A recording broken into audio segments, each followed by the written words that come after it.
So what is going on, guys, and welcome back to episode number 18 of our Porstmouth career mode on the PS4 FIFA 15, and we're going to be kicking off this episode with a very difficult game up against Ipswich in the FA Cup, and it is going to be extremely difficult, but I do believe we can come out on top. But obviously they are in the Championship and we are in League 2, so there's quite a big difference between the two leagues, but I do believe that we have got a good quality in players to actually do well. But they do have very good squad, as you can see here.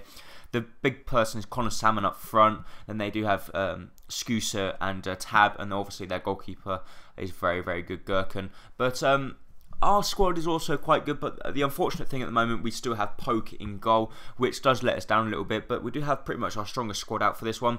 We do have obviously Poke in goal, which isn't the best, but then we have East, Sark, Winton, Shuri, Hollands, Fodgton, Azog, Holmes and Story up front, but hopefully we can do well out of this one. But as you see here, they do get the first chance of the game. The ball does come through to Connor Salmon, but unfortunately for us, I believe Poke should have saved that, but unfortunately didn't, and the ball then ends up in the back of the net. And this is actually the second leg, if you remember, because we actually drew the first leg 0-0, so it was very tough game this was, and it was to go into decide who was going to progress further in the FA Cup, and hopefully it would be us. But actually we do get the good chance here with Story just after they'd scored. Story comes through 1-on-1 with the goalkeeper, and thankfully our 61 rated striker Story manages to slot the ball into the back of the net. The only bad thing is next season we're going to lose a lot of these players, especially we're going to lose Winter, Story, Holmes. No, Holmes I think is ours anyway, but I know we're going to lose quite a few players, which is a little bit disappointing, to be honest, because I actually really enjoy the squad that we've got and I'd like to keep them. But also with the players like Boluli,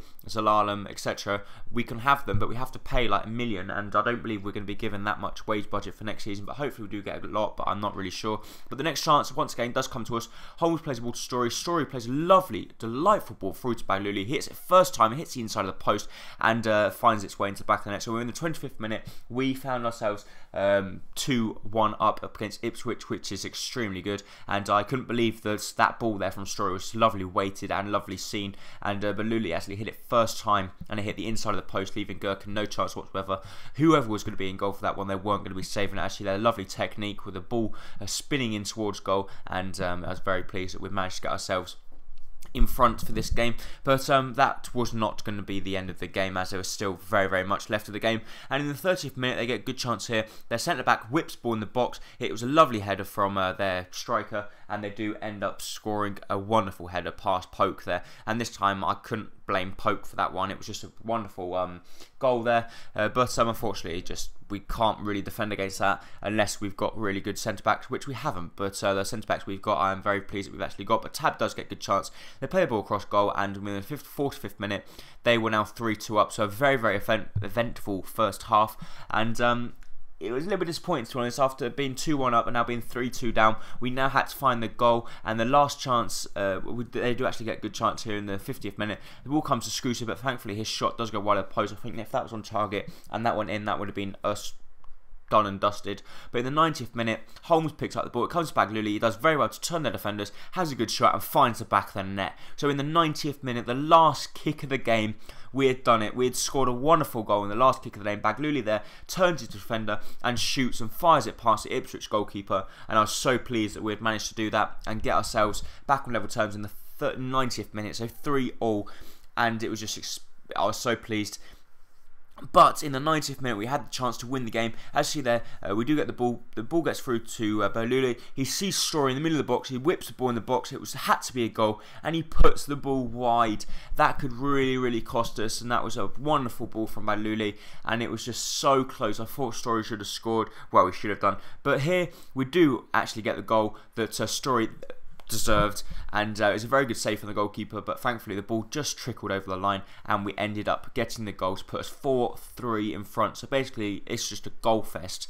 It was goals left, right and centre, and actually they had a lovely 11-man celebration, everyone diving on top of each other and a Zog in the middle of it, and I was very pleased with that goal there that Story managed to make amends for himself. He nearly missed it, the goalkeeper nearly made a fantastic save, but thankfully the ball just trickles over the line, but Story has just proven that he needs to be a player that can be playing pretty much nearly every week, and because we've got such a clustered fixture list, or calendar, whatever you want to call it, it just means that we're going to have to rotate our players so much, and it's just good that we've got quite a good strength squad, actually, to be honest, for a League 2 squad, I should say, because obviously if it's a Premier League squad, we're not going to be doing very well. But we've got a pretty good squad apart from the goalkeeper, but hopefully we can resolve that issue very, very soon.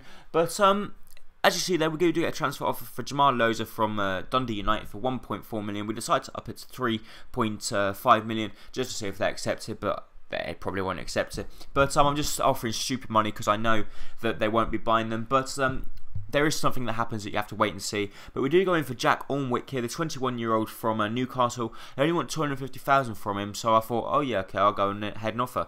But Reading also put an offer in for Jamal Loza. So Jamal Loza is like the target man. Everyone wants him. So basically, if everyone wants him because he's been playing so good, then obviously we're going to up his form, up his valuation. Sorry, but we do then get another offer.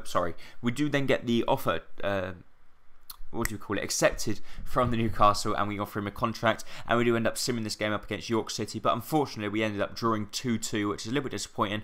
With both, I believe, Westcar scored the goal.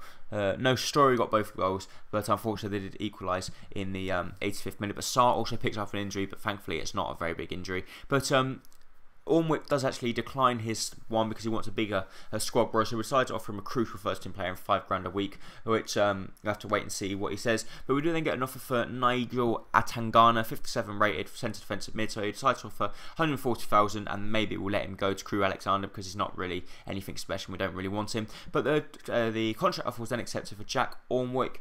So we'd go then have a very, very good goalkeeper in the club, which is actually a 61 rated, but you do pick him up for quite a bit cheaper than Jones, but so we just have to wait and see how good he is. Our next game, we do actually see him once again against Cheltenham, and thankfully we do end up winning this one 2-1. Fodster and Story picking up the goals, which pretty much was a good result against Cheltenham, especially away from home. I thought we should have beat York simming it, but I didn't really want to play the games, especially because we're in the transfer window. And there you go. But we do then get another transfer offer for Jamal Loza, 3.4 million. We decided to counter offer, but because I knew Birmingham did have the money to pay for if they really did want him, and actually, their Crew Alexander do accept the 1.4 or 140,000 for Atangana. So Atangana is now the player that has now joined the is going to be joining Crew Alexander and leaving Portsmouth. He's never really played. I don't think he's ever played a game for us yet. But in this game here, we do put out a very good squad up against Tottenham. Ornwick making his debut for us, but Loza could be playing his last game. You never know. But so we just have to wait and see. But basically, I just want a damage limitation. I don't want to be embarrassed by Sturs, and they do put out another very, very good squad.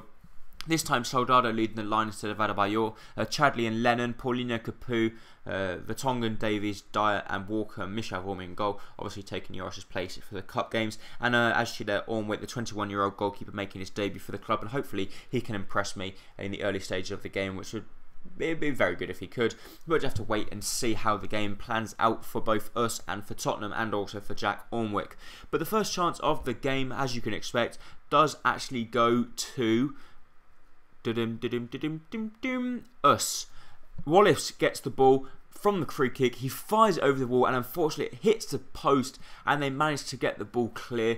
But we do get another chance here. Bagluli goes through, has a good shot, but Michel Vorm does make a save, so we come out the blocks firing, and Loza tries a chip, but unfortunately puts too much power on the chip, and the ball then unfortunately for us goes over the post, over the bar, sorry. But Soldado gets a good chance, and a fantastic save from Ornwick there, just proving that he could be a very, very good goalkeeper for the club. But unfortunately they do get the goal here, as Eriksson goes down the wing. He plays the ball across to Soldado. Soldado's not going to miss the volley from there. Ornwick tries his every best he could do to try and prevent it from ending in the back of the net, but unfortunately it did, and we found ourselves 1-0 down up against Tottenham and 3-0 down on aggregate, so a little bit disappointing to be honest. But if we lose 1-0, then it's going to be fair enough, because I knew we were never going to be coming back from 2-0 down, especially after losing at their place, and I knew if they got a goal then they'd have the away goal advantage, so it's just going to be impossible for us to win this one. But thankfully we do actually get a good chance here. Lozic runs through, he was 1-on-1 with Michel Vorm, he has a good shot, but unfortunately I thought he should be hitting the target from there, and he hits a side netting, and the ball then goes harmlessly wide for a goal kick. Actually there, it wasn't the best effort in the world, but I suppose he's only a 62 rated anyway. But Loza does get another good chance here. In the 70th minute, he sprints past Vertonghen, and this time can he score? Yes, he can. He slots it underneath Michel Vorm, and I was so pleased actually that we managed to get a goal up against Tottenham, especially at home as well, for our home fans, something to celebrate. And maybe just hopefully if we could just get a draw against Tottenham, it'd be an incredible result just to actually give them a run for their money and not, at least they haven't walked all over us and pretty much destroyed us. I know we have lost the tie probably about 3-1 or maybe even 4-1, just have to wait and see. But as you see, they do actually score. Lamela scores a header. A little disappointing, to be honest, because I don't think a player of Lamela's size should be scoring a header. But it was just a defender. I think we'd already turned off. It was in the 89th minute, and we do end up losing the game 2-1 and 4-1 on aggregate. So a little disappointing, to be honest. But once again, it wasn't too bad because we did manage to actually score a goal against Tottenham, and we didn't get ourselves embarrassed. And as you see there, it will be Tottenham up against Everton in the Capital One Cup final this year. So that's going to be the end of this episode. If you did enjoy it, please make sure to hit the like button down below, as it's very, very much appreciated. I do hope you enjoyed the video. We do then offer 2.7 million for Loza, so we do offer the a little bit lower to see if they'll accept it, and they do then come back for 1.9, and we accept the deal. So Loza could be out the door. You have to wait and see for next episode whether he leaves or not. So thank you for watching. Bye bye.